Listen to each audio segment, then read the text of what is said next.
Yeah, I think it's Keller or Jeff, another guy at the shop there, that has logged like 10,000 plus dives and has over a year of bottom time. Okay. Oh, whoa. That's impressive. Are we doing a line number like 68 or something? Why'd they number them like that? That's weird. It's okay. It is what it is. It is what it is. Need some more rocks? No, it's okay. Okay. Yeah, absolutely. So we're going to... Zoom in. Okay. Yeah. My brain could turn that into a coral, but... Cool. Yes. All right, so guys, I we're don't going know how much. to cut this line short in about an hour, and we're going to start line 68, which is going to take us into the wind, which we hope will be better for positioning and speed. Coming out. And this one will go over the target. Yeah, hopefully that helps. Yeah, hopefully. I think if we get just even another half knot out of it, this data will look a lot better. Yeah, yeah, instead of being smeary. These data will look a lot better. Oh.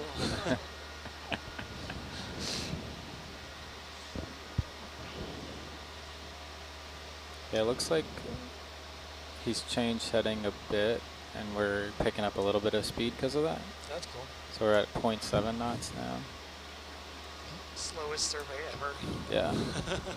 What do you typically survey with a towfish? With a towfish, we go like 4 to 5 knots. 4 to 5 knots. Yeah.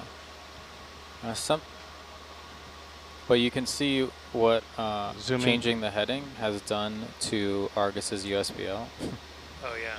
I'm pretty sure that's the bow thruster. It's been enhanced. That's the sound of the bow thruster. Thank you. Yeah. It's been enhanced. It's affecting that frequency. So. Yeah, but you know approximately how far back Argus is. I do. It's been steadily increasing, so we should be about 250. Oh, we're at 300 meters back now, but I'm pretty sure this is. We're also picking up speed. Yeah. Well, when we change lines, we can maybe like stop the ship and let it kind of catch up. Is somebody talking to me? Yeah. And then start the new line. Yeah. Yeah. What's up? Yeah, I don't want to do that much of a swing, I don't think. Oh, sorry, Rennie's really loud. Sorry. Excuse me. God, Rennie.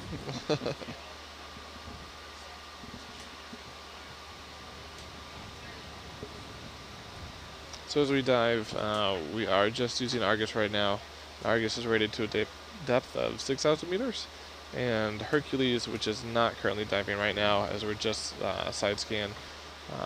Seeing right Coming now out. Argus is rated for a depth of 4,000. We're full wide there.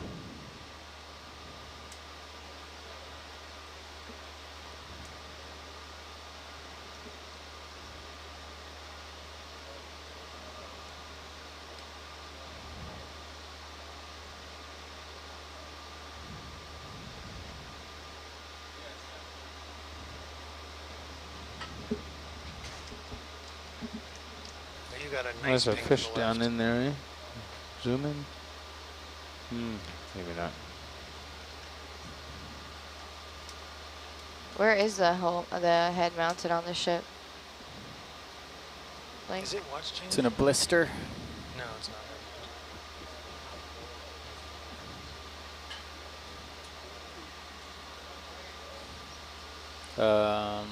not. Midship. Towards the bow. There's not a lot of walking on board. Yeah.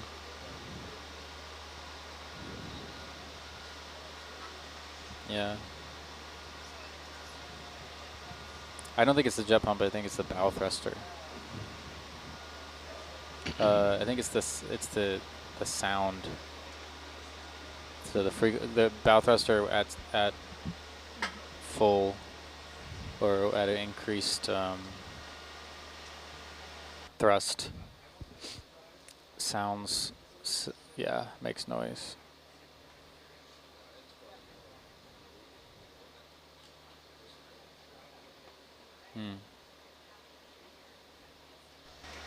So Russ, the Sikorsky S-42B, there wasn't very many of them produced either, correct? Russ isn't here, but Sikorsky produced 10 S-42s, and the last 3 were Bs. So our Samoan Clipper is number 7, or 8. No, 7. Was there any reason why they just made so few of them? I don't know the answer to that.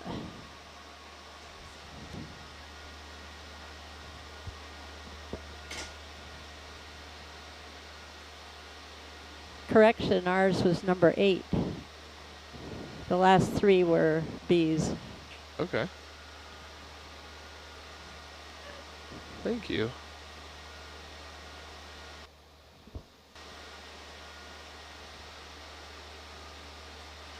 I think at the time they're very expensive to produce, and these airmail routes and transoceanic flights were experimental in a way, and they didn't know if they'd be successful. So it was the beginning of a new era in aviation to try to tie the globe together with these huge planes and long distance flights, and all of them eventually crashed. So that was kind of the end of end of the planes, end of the routes for a while. So after the crash, they just kind of abandoned the route until new planes were developed and used? Yes, there was a successor to it. After the Samoan Clipper went down, that whole route was abandoned, so there was no longer any airmail from Honolulu to Auckland, and this had been only the 3rd trip, so the New Zealand is very much tied to the history of this flight. The flight crew was welcomed as heroes when they arrived in Auckland, and there's a music group radio station there still that may be following us, and I think there's a monument. There's also a monument out on Canton Island to the whole crew. So New Zealand is very much tied into this history. 20. Say it again?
So Lonnie, how did you start working with Russ and the Airsea Heritage Foundation?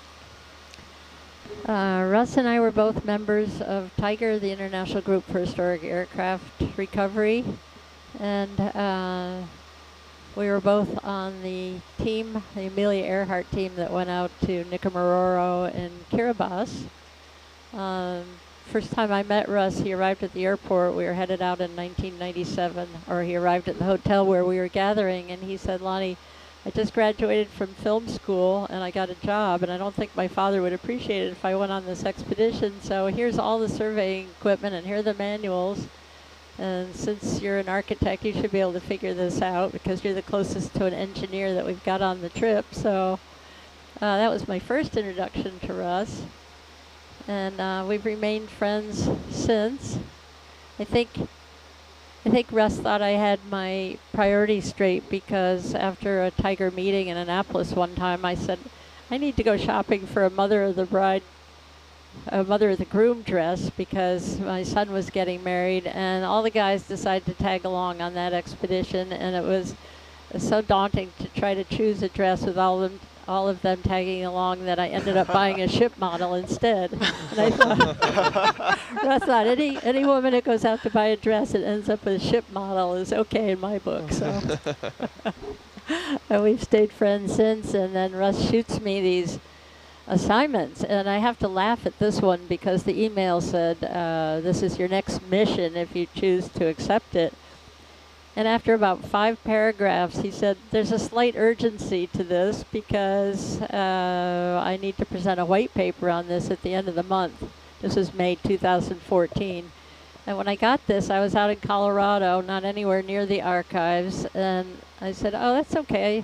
I can do this. I have 23 days. And then I started subtracting the weekends and Memorial Day weekend and the time until I got back to Virginia, and turned out I had 9 days to do the entire project. So it was a big rush. We did it. That is a fast turnaround.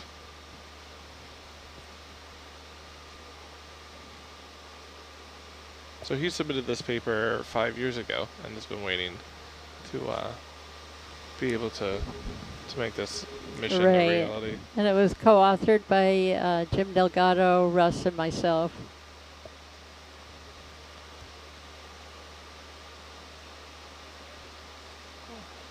Well worth the wait.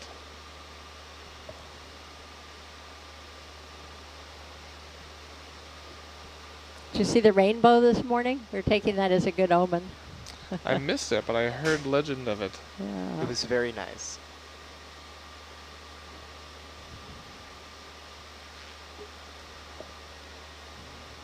We were walking around Pongo Pongo last night, and the old Pan Am headquarters is now a hotel, correct? Oh, I don't know. Oh, wow.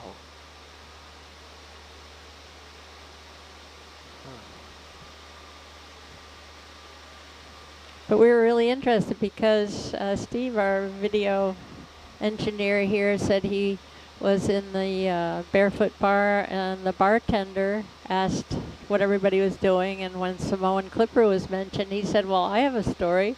There's a family here whose mother lived in an A-frame house out on the northwest point, and she saw the crash, and every time she told about it afterwards, she lined herself up with the A-frame, the house, and pointed directly out. So now we're wondering, is she the eyewitness that we thought was in a boat?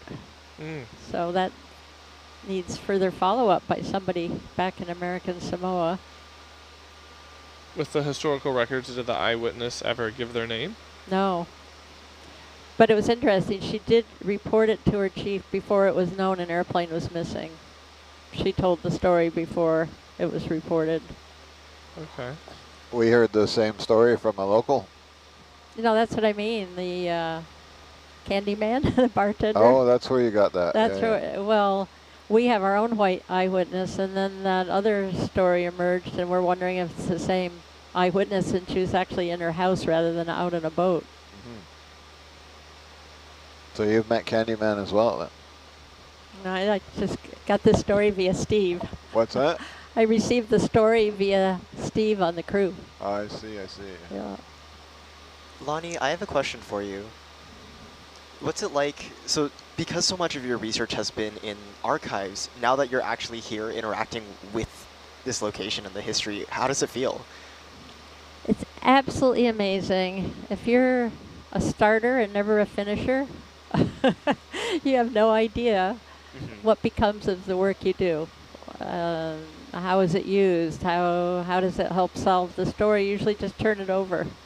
So this is an amazing experience to actually see the project through from beginning to end. Incredible. Yeah. Thank you for asking that. Yeah.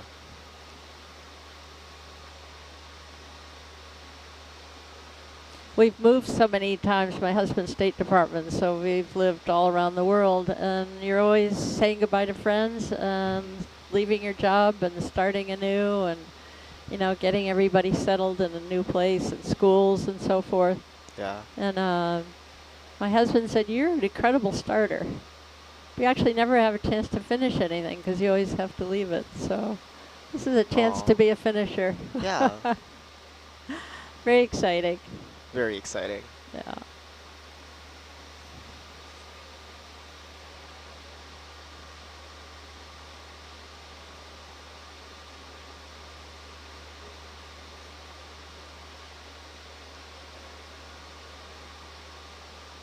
So Peyton, how did you hear about the Nautilus? So I originally so I watched the Nautilus live streams because I subscribe to a bunch of like deep sea exploration channels. But I was like specifically looking for internships that were related to ROVs because back at the University of Washington, I'm part of this club called Underwater Remote Operated Vehicles, so UW ROV. And so I was looking for any positions that were related to it and found Nautilus. And I applied to like 3 of the positions at once. So the ocean science internship, the ROV internship, and the data science. And I was really surprised that I got picked for ocean science and data logging, but it's been really fascinating so far. Awesome. Yeah. And you're studying what right now? I'm currently double majoring in computer science and aquatic and fishery sciences. I'm thinking about maybe switching to marine biology, which is a very similar major, but not sure yet. Awesome. Well, this seems like a lot of great experience for that. Yeah, it's been super incredible being on board.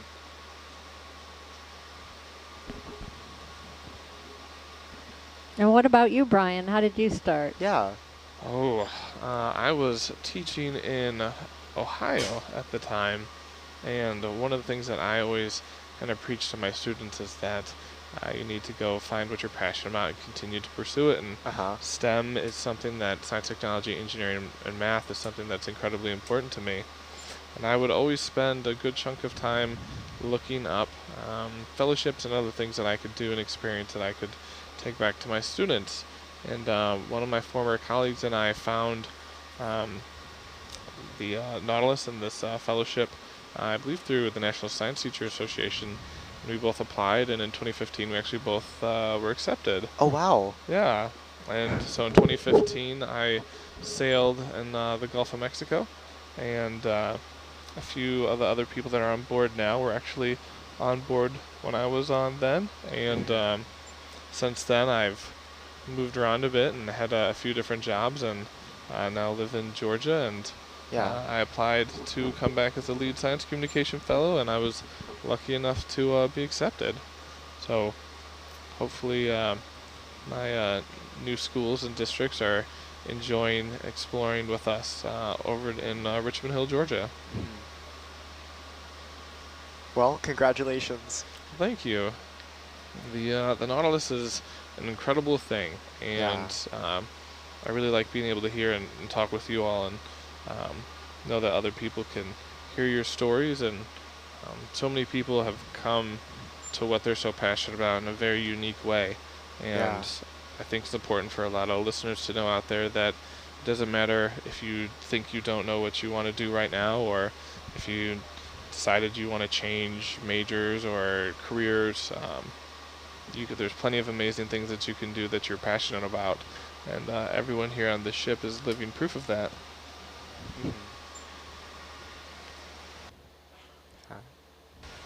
That's such a great sentiment. Thanks. Thank you, Brian. No problem. Thank you all. You guys inspire me.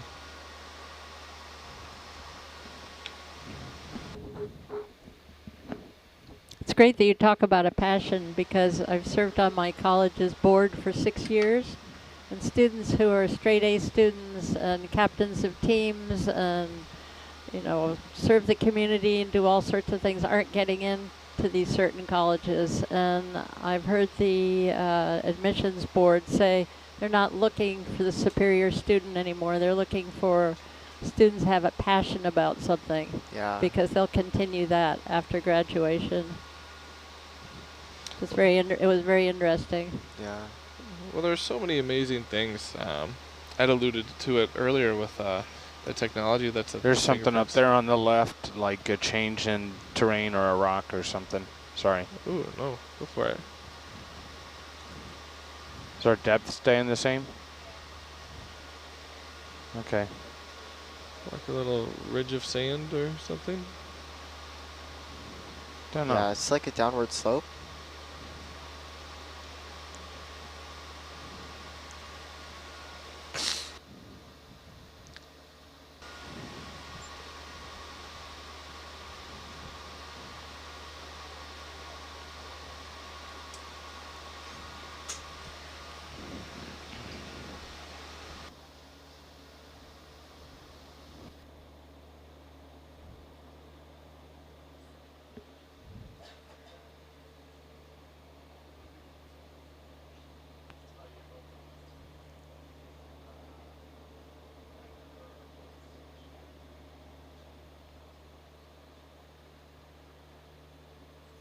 Check test 1, 2.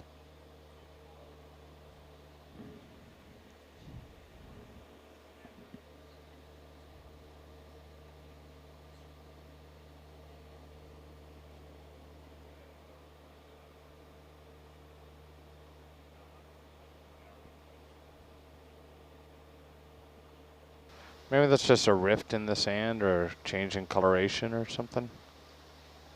I just want to make sure there wasn't a rock leaping up at us.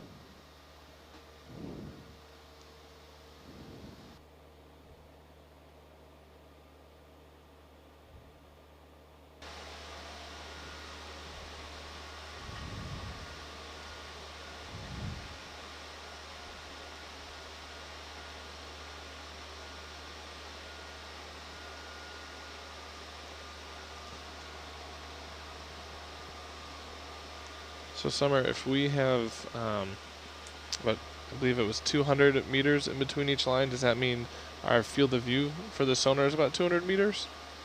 That's a good runny question, and I think we had changed it. Sorry, what was that question?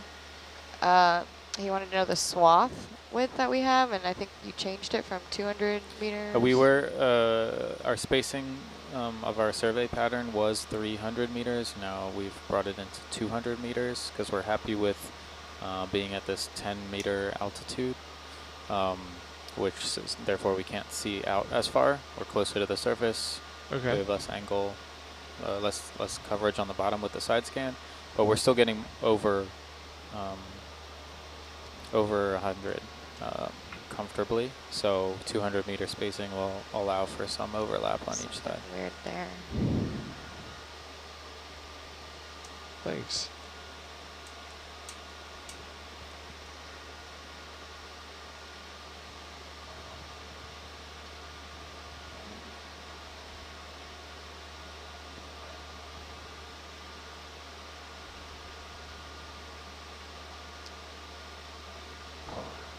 Now they're 200, yeah. I think they're pretty happy with the data, like up to here, but this is getting a bit iffy, so.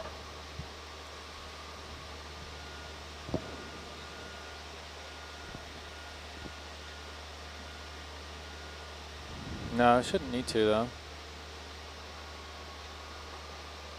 Yeah.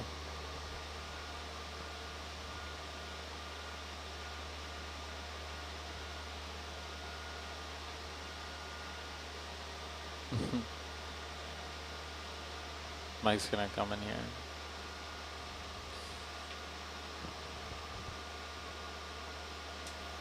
We're going to go ahead and mark this target on the starboard side. Roger. Roger. Wait till it comes down a little further.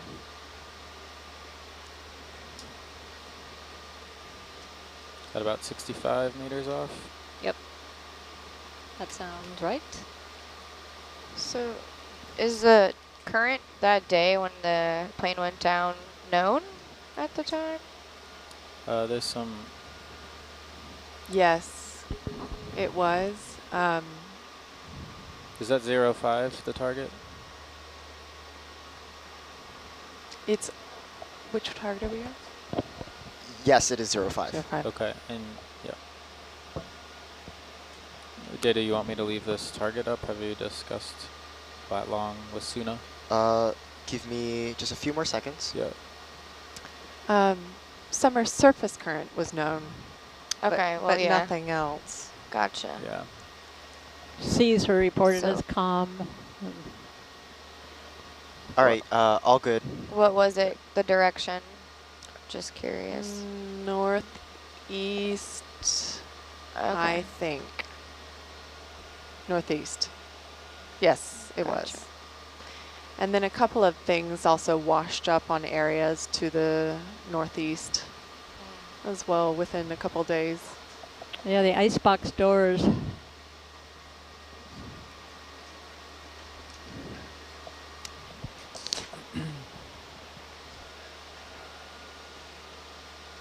Were those, was that debris or anything like that kept as evidence or artifacts? I think they're doing a powwow in the back. We don't know where those things were. They were reported to be the icebox doors. Yeah. Okay. The other things that were found were the pilot's armrest, the navigator's drift tray, cool. radio operator's jacket with his name on it, pair of trousers with a bent tie clasp.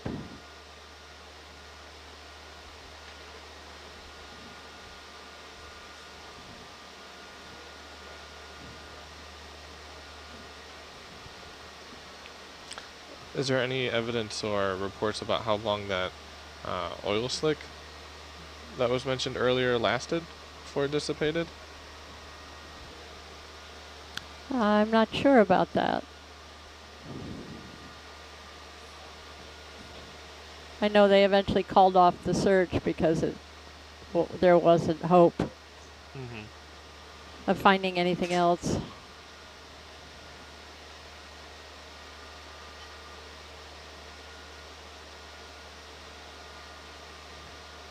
And they had hoped at one point to try and recover the wreckage, correct? But they didn't have enough line in order to do so? Yeah, they thought it was a fathom, about 6,000 feet deep. And they talked about grappling, but there wasn't any cable company that had enough cable to do that. So they had to abandon the search.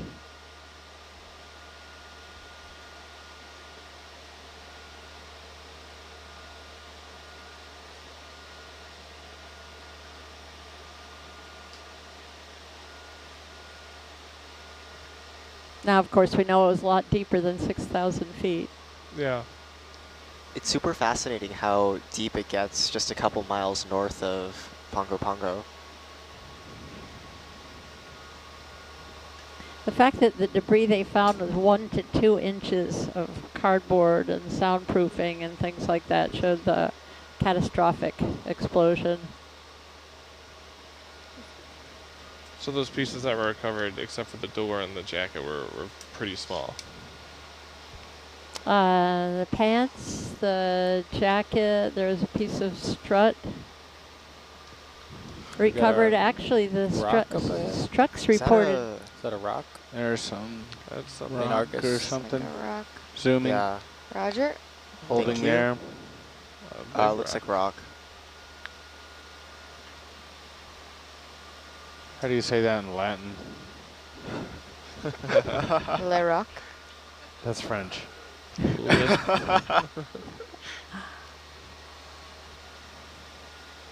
Must be raucous. Raucous, yeah, that's it. Coming out. Full wide.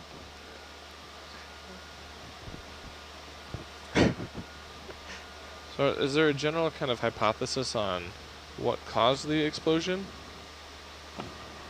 Well, the accident report said it was an explosion of undetermined cause, but the conjecture is that as they're dumping fuel, of course you can't dump fuel from the hull tanks, you have to pump it out to the wing tanks, and that the vapors going back could have been sucked back into the ventilation system, and when the flaps were lowered, the electric static charge ignited the fumes in the plane and exploded under the navigator's seat. So probably fumes sucked back into the ventilation system and then ignited within the plane, blew up the the fuel tanks in the hull. Well, and there's also a theory too, because the hull tanks were directly over top of that fuel pumping mechanism that you were mentioning.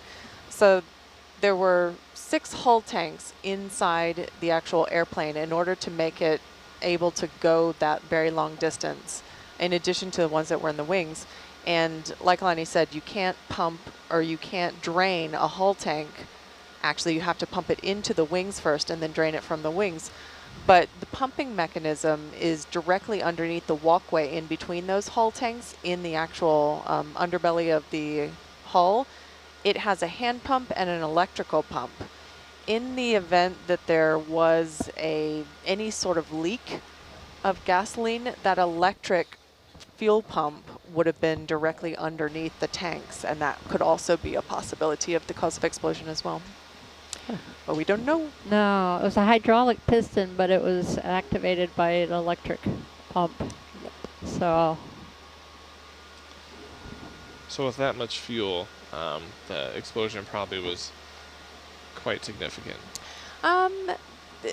We don't quite know about that actually, because if there would have been like a catastrophic explosion, then we would see more debris at the actual surface. They would have found a lot more debris, because I think that the witness would have seen a much larger explosion as well. I think because those hull tanks were basically in the middle of the aircraft, and if quite possibly the explosion originated from the base of the aircraft, it could have blown and dampened out in the water because the explosion happened on the surface. So it's quite possible that it could have dampened it somewhat. But I think that the main reasoning behind not thinking that it was an overwhelmingly catastrophic explosion was the fact that we would have found more debris. Or sorry, not we, the people who found the debris would have found more. And quite possibly the wings wouldn't have floated for as long as they did. So. Coming in on this low ridge.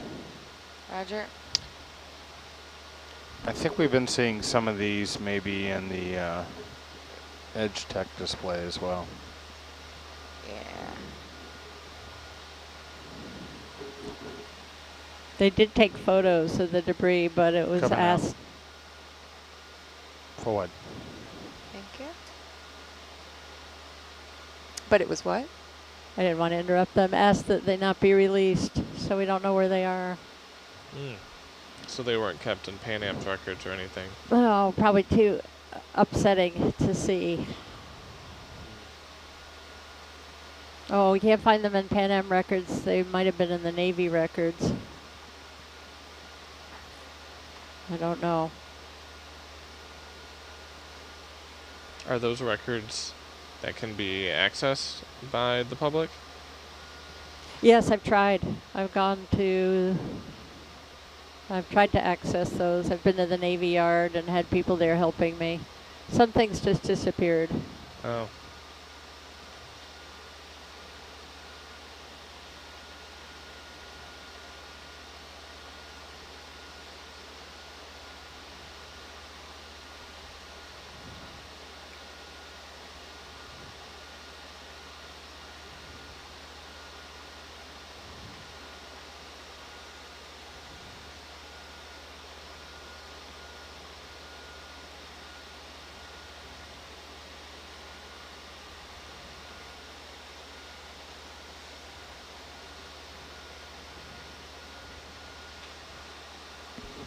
There are also 9 watertight compartment doors that we might see.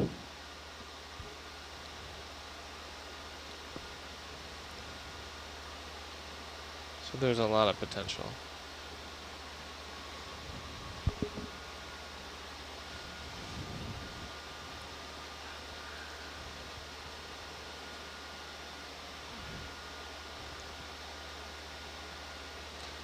So for those who are watching and seeing that we are continuing to explore and map right now,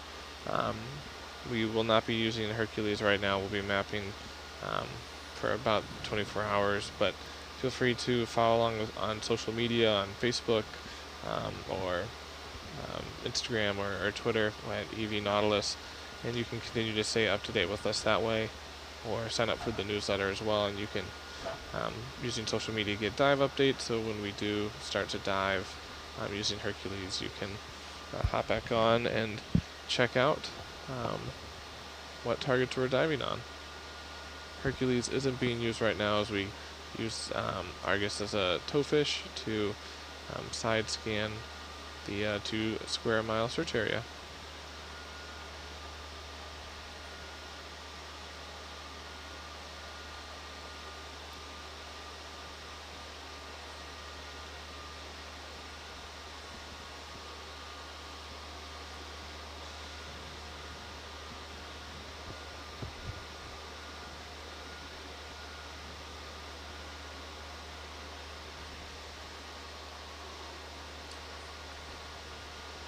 Biology. Come back. Come back.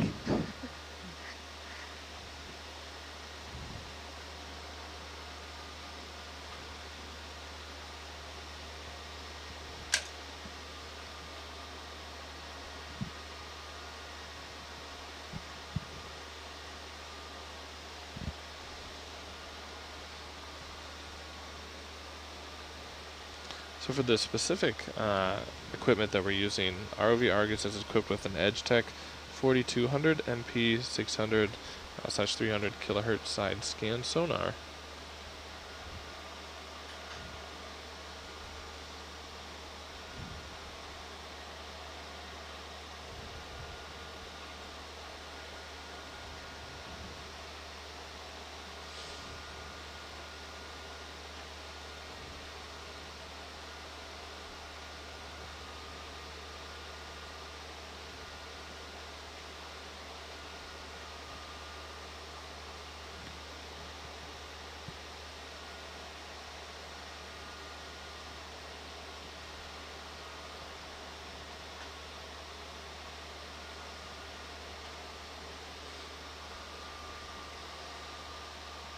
So for our ROV pilots, if you have a moment, how did you all get started in this field?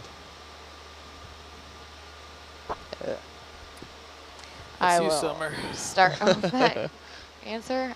So I'm from Florida, and I grew up on the water, and I always knew I'd have a job that involved the ocean because I love it. And so I worked for a marine salvage company for a bit, and I got a lot of field experience on big projects like wreck removals and sinking things for artificial reefs. And on those projects, I would use smaller ROVs like CI Falcon and Video Ray, and just as eyeballs to like aid divers and just get the project keeping going, not having to use divers even sometimes. And I was really interested in the ROV stuff, and I got an internship as an ROV intern here, and 5 years ago now, and I was like, this is the best.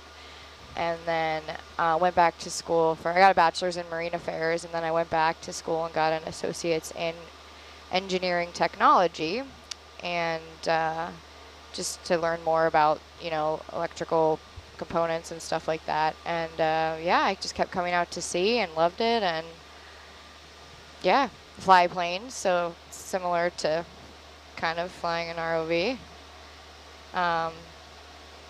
Yeah, that's my story. Nice. Over to you, Dan.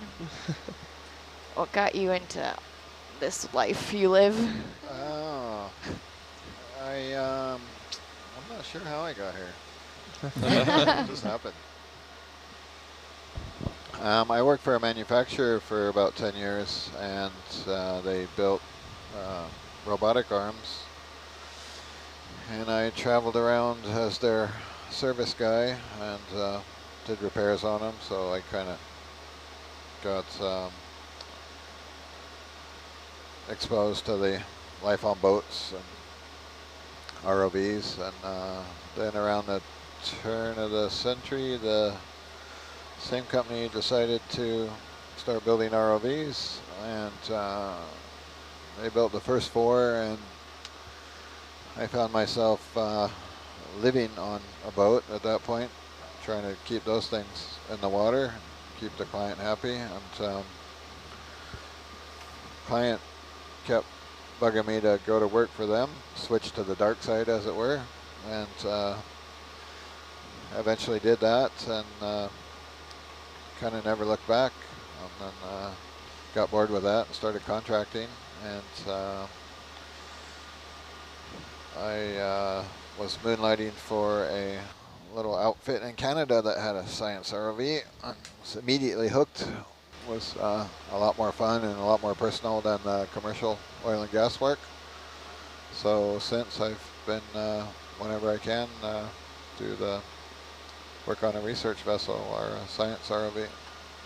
I still play around in the oil and gas industry to pay the mortgage. This is my second trip on Nautilus, so really enjoying it so far, even without the ROV in the water.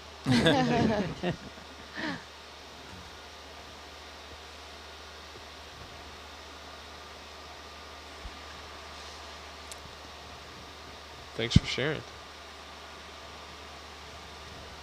How about you, Rennie? How'd you wind up living aboard Nautilus? Well, I'm not an ROV pilot. He lies. He can fly the ROV. I have flown the ROV. Yeah, let's see. I actually started. I have a master's in geography from University of Delaware, where I focused on remote sensing and geographic information systems and just geospatial data in general.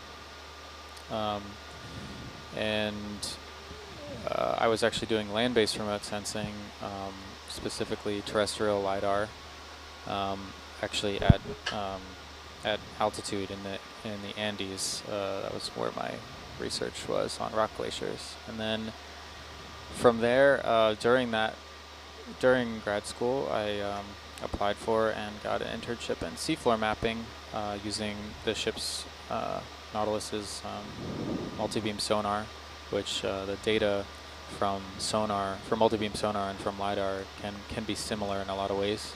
Sound through water versus light through air.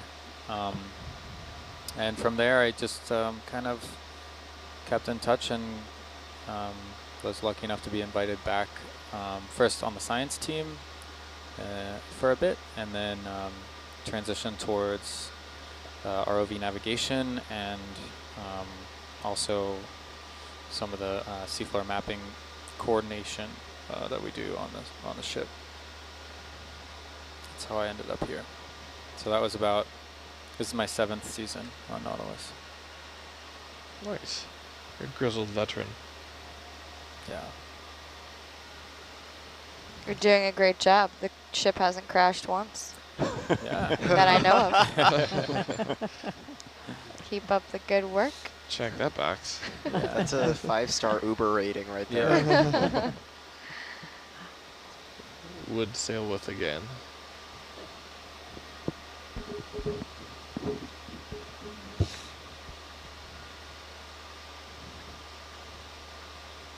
So are we on our second pass at this point? Negative. Negative.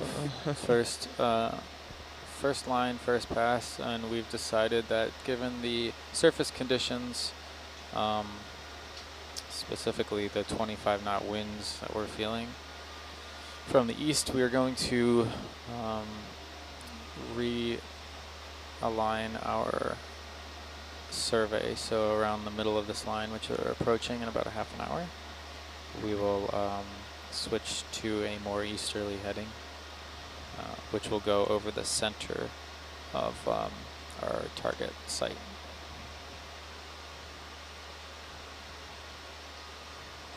Over the center?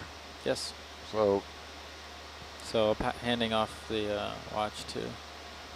Maybe by our second shift we'll be around the middle.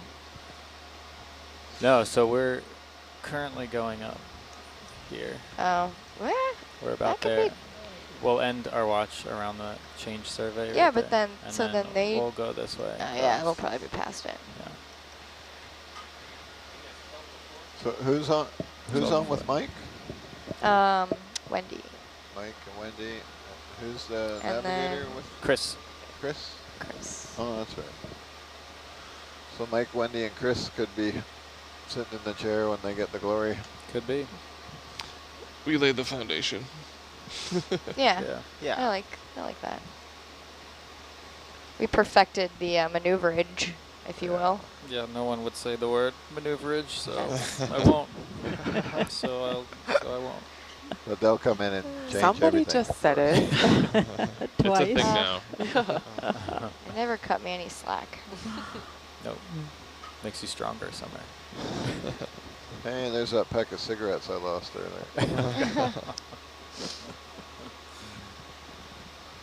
Something. Yeah. So we actually passed over the coordinates, the lat long that we had in the accident report. Negative. No, we are. We started at the edge of the survey to kind of test out this line to see how things would go.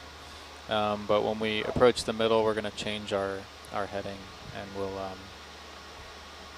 we'll go towards the middle, over the target. Okay.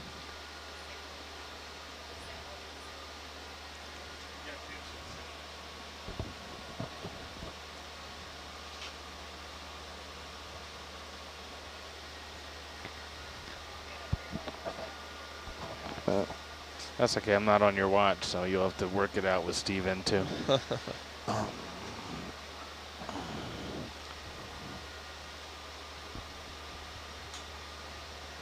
So it's kind of like we're playing Battleship with our little brother. We started in the corner and had a whole plan to like work the edges. Then we realized it was our little brother, so we're gonna run for the center. Right. Where he probably put his battleship. Yeah. What was that? Target drop? Yep, target 6? 06. target 6. Let me pull it down so I can see the distance. We're starboard side, about 50. No, we were further out, maybe about 50. what are you looking? Is it 58. closer? 60. Yeah. Yeah, call it 60. Yeah.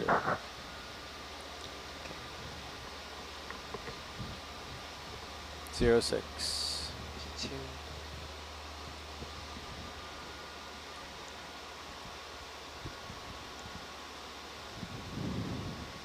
Painting it there for you, pilot. It's coming. Oh yeah. It's not too small. Oh, what's that? That's cool.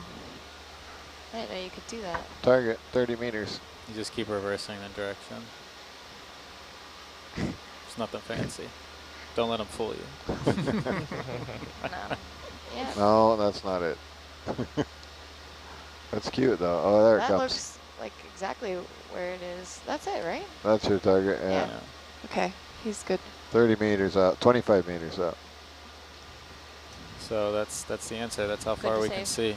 Yeah. That is. We can see 25 meters. 25 to 30 meters. 30 depending Which on- is good, because that's like the hole in the center of the side scan, right? Yeah, So we've got 100% coverage. in Yeah. theory. Yeah. Slightly more to port than... I was going to ask about that. So how do you feel about playing with that port cathexis versus data quality? Try to throw it on. What's that? Say again? I was thinking we could play with turning our port cathexis on versus data quality. So we turn it off right in the beginning, thinking that would improve the This is the the line. image. This is the time to experiment. Okay. Yeah. So who makes the call on whether it looks better or not? We'll see it in here, yeah. Group consensus. Yeah. Okay. All right. You wanna do it? Do it. So Alexa, port cathexis on. Sorry, I had to say it once. The funny thing is when you use those smart speaker words, Right. the people at home listening, it triggers their devices. So I've made a bunch of people listen to like Def Leppard before and stuff. So you can At see 3 in the morning. I have mine at home programmed to auto-destruct when I turn on the port cathexis. So. There you go. Your you can house see is the on data fire. quality in the bottom, the farther reaching. Yeah, that little herringbone on the right. Just a quick review question Oh, for you the see it, notes. for sure. Yeah. So oh, you're yeah. Okay. We were turning on the what? Port. It was port light, just Port the light. the light. The Yeah. port, the port boomer, or port cathix is a technical term. I would say that was not a positive decision. Yeah, that looks. No? That looks like Yeah. it got all nasty in there. All right, turn it Interesting. off. Port light coming off. Yeah, that got better. That's pretty obvious there, isn't it? Yeah. Wow. Why? That's a good question. If it has something to do with the flickering that we see on that one. Do you have a Yeah. starboard one? Yeah. We do? What if you turn that off? Well, the Give it a problem go. is if it We get looks low really visibility. good, then we won't be able to see. I can gain up. Oh, Does that's. that I So saw was me. that I do don't see anything? any difference. I saw Yeah. no difference in turning it off in, No. in the sonar. I'll bring my gain All right, back let's come down. back on. All right, and I'll come down too. Go ahead. Okay. Well, I Yeah. could probably have Yeah, 6 dB. I don't think that really did anything. Oh, what's that? Hard target. That's the rock that we saw coming up, I think. I Oh. think. That one right there. Is that? I think maybe this is is. that? Oh, yeah. you reckon? I think. You I think think so? so. Yeah. Because it's how many meters out? 30 meters out. meters out. That's about 30 meters out. Yeah. Could be. Well, we can't see out that far. Now it's now that target's gone. It's to the side, so that's probably it. What do you like?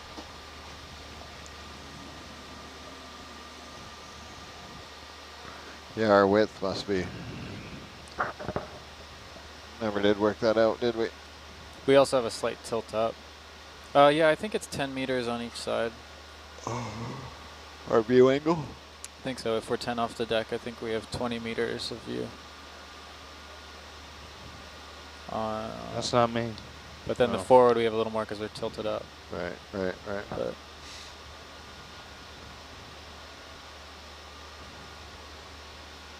if my math was right.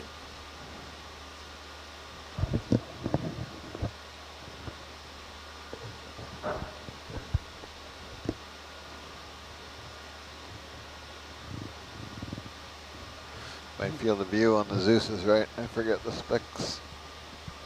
Might be a little more than 90 on the Zeus Plus. It's the plus that gets you. Ed might know. I forget because some people, like the place we work for in Canada, have a different lens than this one. Oh, I see. So I can't keep those straight. Yeah. They're both Fujinon lenses, or yeah, Fujinon lenses. There's what, only 6 of those cameras on the planet? There's not very many. Oh. Not very many. I think, and I'm pretty sure I've worked with all of them. Each model, each individual one. Or certainly Bob at Insight thinks I have. We're thinking that the field of view for the Argus camera is 20 meters? I believe so. Okay. 10, Yeah, 10 on each based, side, yeah. based on our height, yeah. So Great. our best guess. It was my understanding there would be no math. Yeah. I think it's tangent theta of opposite over. That's why I got adjacent. into archaeology. So could tell. Right, math. yeah.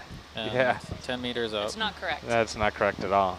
I got into video production, it's all math. That's what I often say to people, Theta is like, 45. remember I was a liberal arts major before I answer this question. I was building a deck at our house, and we had to determine an angle to cut a board, and my dad said, well, it's a Pythagorean theorem. I just looked at him, I said, you saw my report cards. Come on. Writing skills come at the expense of math skills, not alongside. My kids want to know, Dad, why do I have to do that? There's an app for that. Yeah. Well, I would like to go back in time and talk to all my teachers who said, you're not going to have a calculator all the time. Lies. Because I do. Siri, what's 8,329 divided by 742? Bam. She's quite good at it, too. She's very good. And now the teachers say you're not going to have an internet connection all the time. Winds are up to 30 knots. Really? Wow. Oh. Windy. 30 knot Oh, winds. well, it's technically out of our weather window, isn't it? For Herc. For her, Argus is it's just we don't. Whatever. We just throw it. It's a good thing Herc's safe in the hangar. Yeah. Yeah. I love all these little polychaete worms that we're passing by. Yeah, you can see them wiggling. Yeah.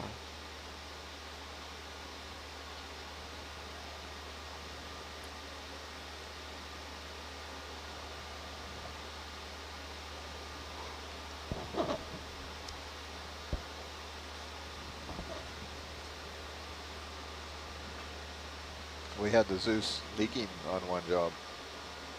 It was leaking about a teaspoon of water. Oh yeah, I've done. on every Yeah. dive. And then it fogs on descent. Yeah. I've had those done. That same one. Well, are we talking starts with an R? Yeah. Yeah, that same one. No, it wasn't. It was actually UWs. We had to. Then it takes like 4 hours for that fogging to go away. No, we made a trip into port and we had Use the rig and open it up. no, we were on the East Coast in Canada, so we had the local machine shop wham out some big, ugly aluminum tools. They still have those.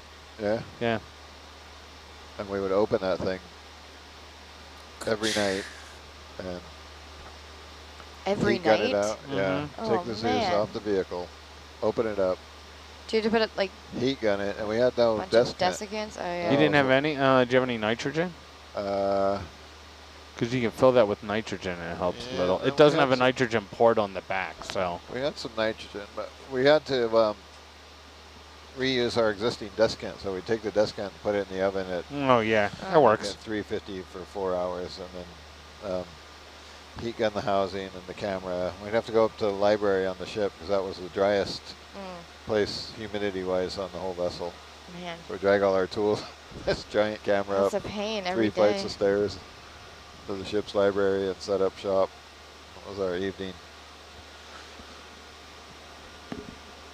About 3 weeks that went on. It turns out the seal was some slightly different material. Yeah, the company, if this is around the same time as I was having the problem, the company that makes the O-rings, Right. the guy, their main mixer had left, and a newer guy took over, and the person who had left had changed the formula a little to make it better, Right. but it wasn't like recorded in any of their documentation. So Oh, nice. That was So- the end of that story. yeah, Slight change in the. yeah, the O-rings were made differently. It's amazing how a 10-cent piece of Yeah, equipment can ruin many a right. expensive thing. Well, all the technology in the world can't protect you when there's a wasp in the cockpit. It's a great analogy. Especially if you like to do the wasp dance.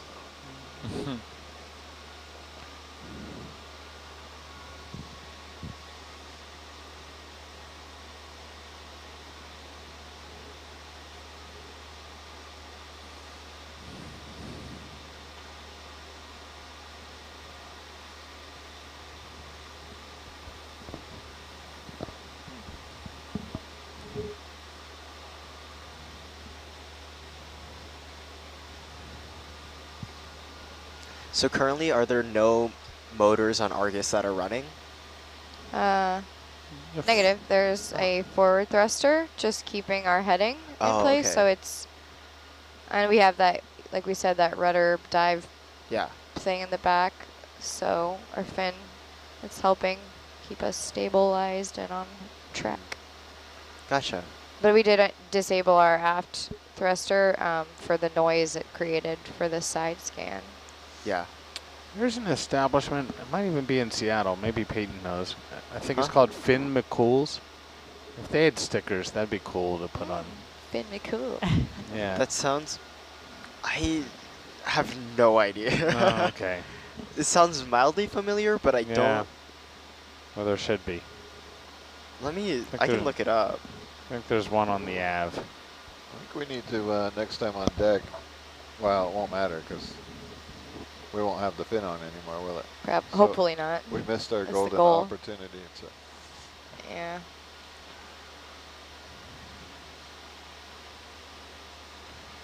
we could have put a streamer, a telltale on the fin.